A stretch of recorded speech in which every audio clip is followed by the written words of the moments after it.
مرحبا. من بعض الأشخاص يقول لك عنا كحة قوية، والكحة عند الأطفال، والكحة عند الشباب، والكحة عند الصبايا والبنات. في نفس الوقت بقول لك الكحة كثلتنا في الليل أو ذبحتنا في الليل.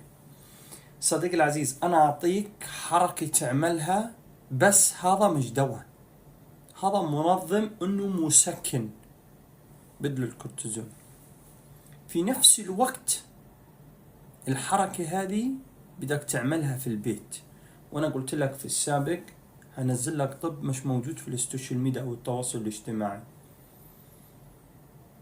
في نفس الوقت كل شهر بعطيكو حاجات ما شفتوها في السوشيال ميديا او التواصل الاجتماعي.